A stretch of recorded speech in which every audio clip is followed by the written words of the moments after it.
Hey, are you Adam Graham? The very same. And this is my old-time radio snack wagon.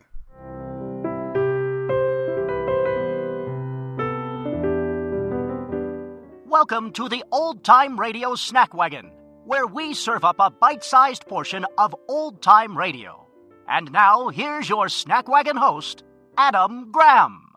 Welcome to the Old Time Radio Snack Wagon. Today's snack is another listener request. One of my Patreon supporters, Steve, has been hearing promos for The Big Show on many NBC programs that we've been featuring on The Great Detectives of Old Time Radio and The Amazing World of Radio from the early 1950s, and would like to hear something from it.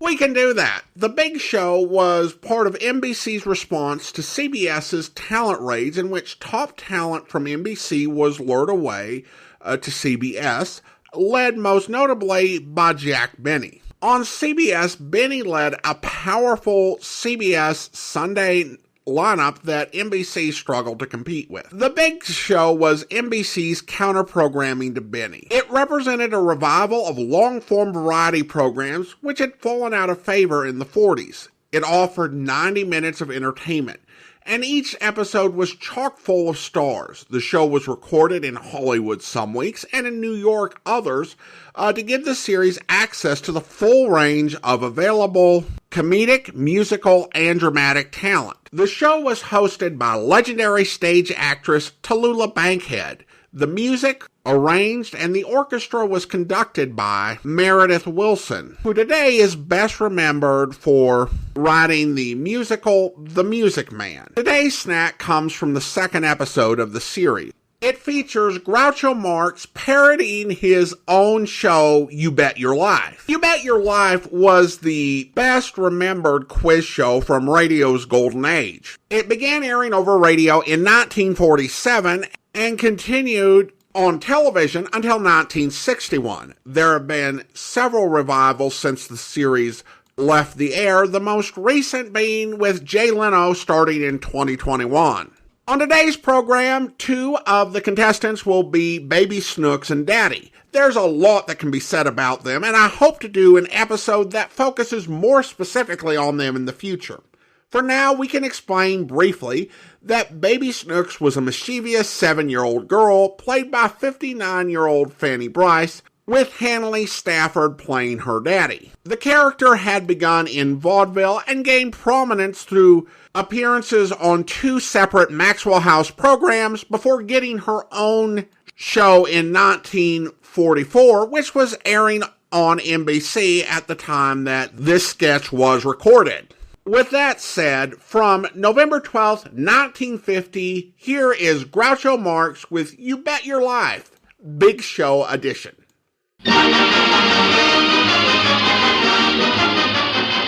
You Bet Your Life, starring radio's funniest quizmaster. And here he is, the one and only, there used to be four, Groucho Marx.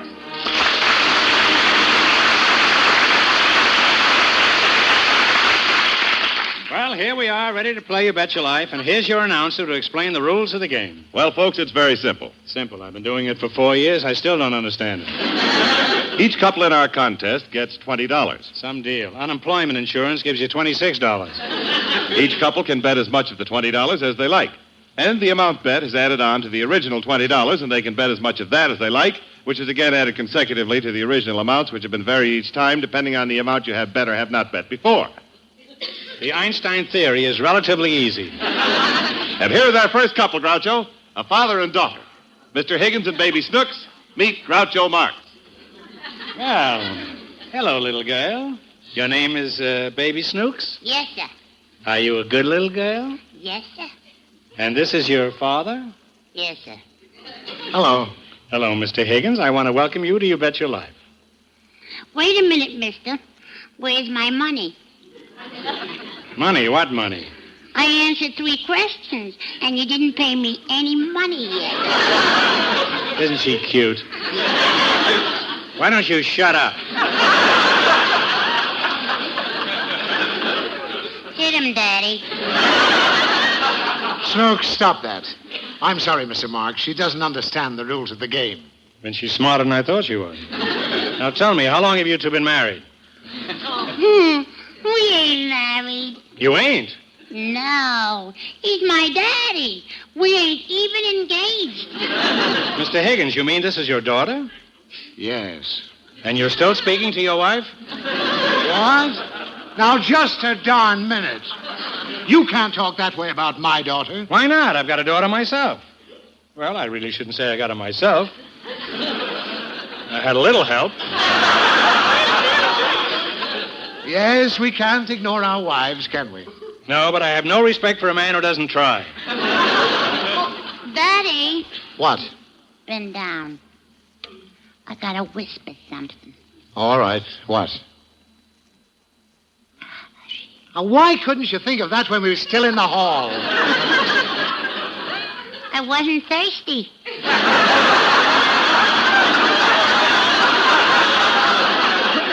This child will obviously grow up to be another Tallulah Bankhead. In fact, it's children like this that's giving marriage a bad name. Go on, hit him, Daddy. Please, Higgins, I wish you'd curb your child. But how? Well, the best place would be out in the street. Well, let's dash ahead. And I'd like to dash hers. If I thought I could get away with him. Anyway, we're ready to play You Bet Your Life. Mr. Einstein has explained the rules to you, and I see you have chosen Presidents of the United States as your category. Now, how much of the $20 will you bet on your first question? A penny. A penny? Mm-hmm. Oh, Snooks, no. We have $20 to bet. We're not going to bet a penny. Let's bet the whole 20. 20? Are you talking about dollars? I'm not talking cents. You sure ain't. All right, then let's really bet big. Let's bet $30. Look, little girl, and I use the word loosely. You only have $20, so how can you bet 30?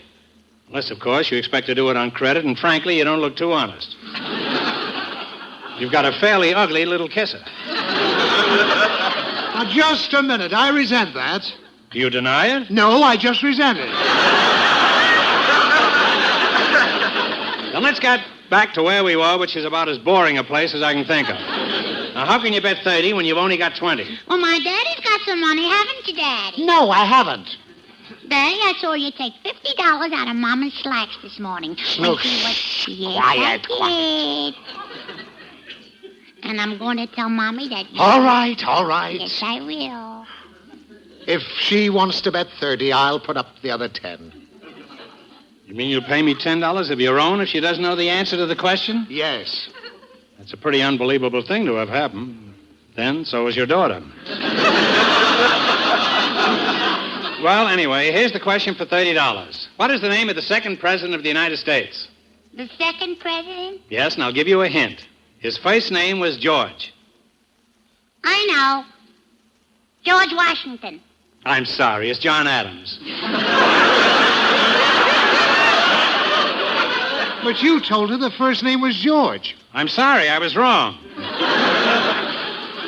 Now you owe me $10. I won't pay it. All right, then. I'm going to tell Mommy that you took all that money. All right, all right. Here's the $10. You know, this is the first time I've understood this program. Come on, Snooks. Let's get out of here. No, we won't, Daddy. I'm mad at him, and I want to win his money. Of course, I hate him. You hate me? Please don't say that. It's a set rule on radio that all quizmasters must be known as lovable. I'll tell you what, if I like you, would you like me? Well, all right. Fine. Now we like each other, right? Right. But you know something? What? I liked you better when I hated you. Well, I don't really care if people hate me as long as they think I'm lovable. Now, where were we?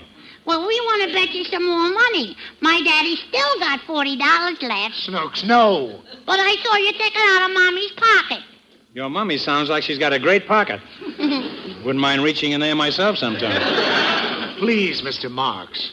You should have a little respect for my wife. I do. I have very little respect for her. Particularly since I've gotten a load of you two. Now, let's proceed. All right.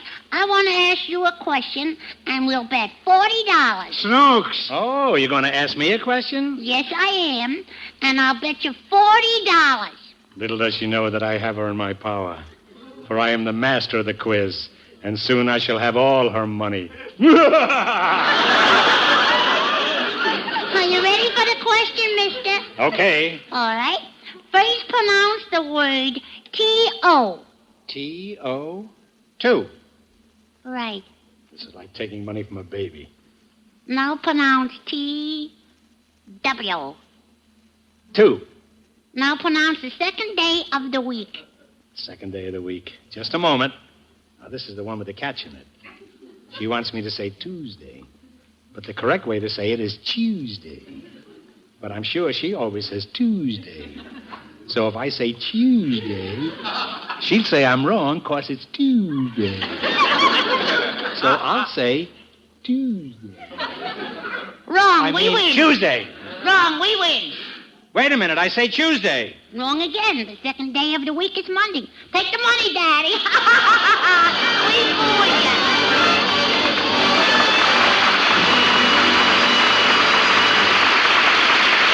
Well, Groucho, our next contestants are an actress and an orchestra leader. Miss Tallulah Bankhead and Mr. Meredith Willson. Meet Groucho Marx. Welcome to You Bet Your Life. An actress, Miss Tallulah Bankhead. That's a rather unusual name, isn't it? Which one, Tallulah or Bankhead? I mean the miss. An attractive girl like you, not married? I am married to the theater. Well, congratulations. May all your dressing rooms be little ones.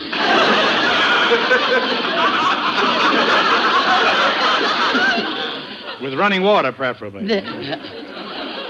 That's an Indian I used to know. Are you a movie actress? I'm an actress of the legitimate theater, the theater of Helen Hayes, Lynn Fontanne, Catherine Cornell. Well, we have a few great actresses in the movies, too. Livia de Havilland, Greer Garson, and tell me, when have you seen as great an actress as Betty Davis in All About Eve?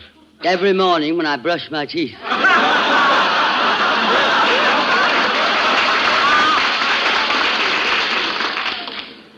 What I started to ask you was, what play were you ever in? What play? Why, I have been in Let Us Be Gay, The Little Foxes, The Green Hat, Her Cardboard Lover, Lady of the Camellias, Rain, Private Lives.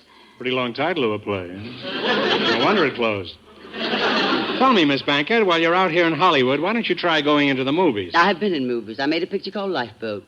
Lifeboat with raft? I'm your guest. I laugh politely. Mr. Willson, let me get to you. You're an orchestra leader? Mm-hmm. Just what instrument couldn't you master that made you become an orchestra leader? Well, most all of them, I guess. Well, where did you start your career as an orchestra leader? Oh, well, I started out originally in a little town in Iowa. Mason City, Iowa, to be exact. Well, a lot of great orchestra leaders started out in small towns. There was Abe Lyman of Illinois. Later became president, I hear. That must have been before Petrillo. Everything has been before Petrillo. Yes, I guess so. Miss Bankhead, let's get back to that Broadway play, the one with the long title. That was not one play. Those plays represent my career in the theater. Great plays by great playwrights who were gracious enough to make me the star of their work, and for whom I toured this country over. Acclaimed by the critics, feted by the public in every town and hamlet who packed the theater to the rafters to see my performances, except Sapupra, Oklahoma.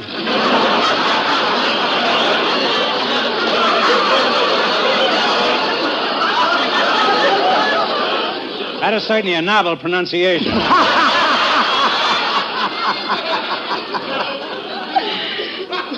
What happened there, Miss Bankhead? Betty Davis.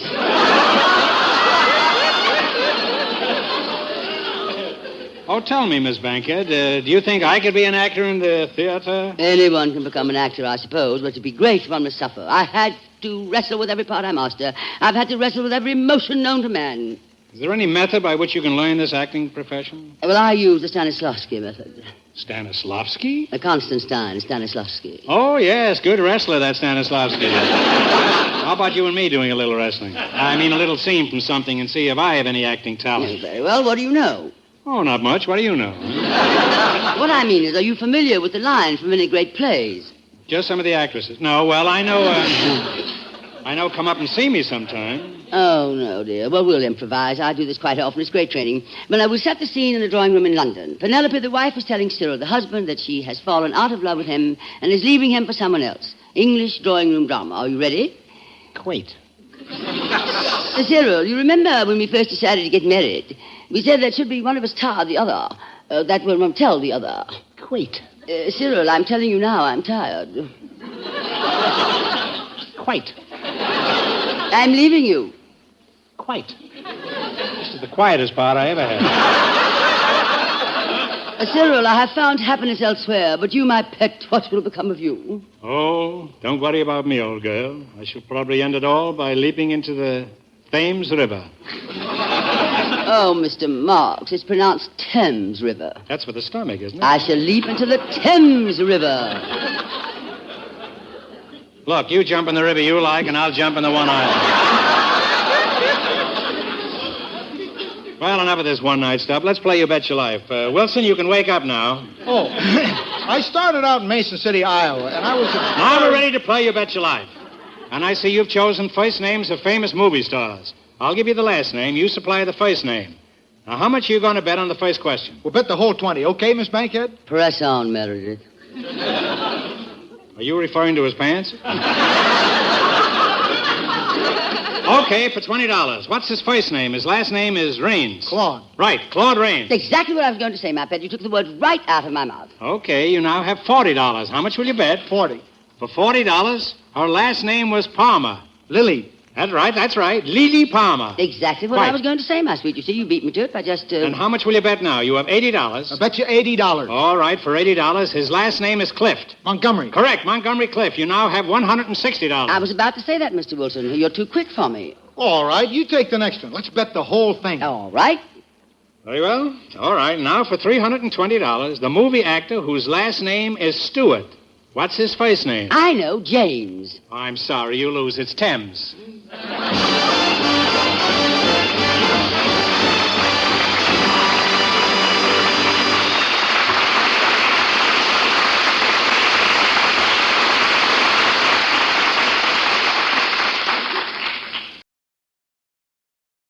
Welcome back. Well, I have to say that I wish they'd found a way to work the secret word, which is probably one of You Bet Your Life's most recognizable features. That said, I think this was definitely humorous, and the interesting matchup between Groucho Marx and Baby Snooks is quite something to hear. The Big Show would air for 2 seasons and produce more than 50 episodes, all of which are with us in at least partial form. The nice thing about The Big Show is that while each episode represents a massive chunk of time, there are so many ways to slice off truly interesting pieces and offer them up as old-time radio snacks. Next week, we'll be serving another snack from The Big Show, and I doubt that will be our last visit to this remarkable, star-studded series. It's time for me to close up the old snack wagon. But don't worry, we'll be back with another serving of old-time radio goodness before you know it. If you want to enjoy some of our longer-form podcasts, you can feast away at my website at greatdetectives.net. Your emails are also welcome at adam@snackwagon.net. The Old Time Radio Snack Wagon comes to you from Boise, Idaho. Your host is Adam Graham. Sound production is by Rhines Media, LLC. You can listen to past episodes of the Old Time Radio Snack Wagon as well as connect on social media at our website at snackwagon.net. Email suggestions for episodes to adam@snackwagon.net. This has been the Old Time Radio Snack Wagon.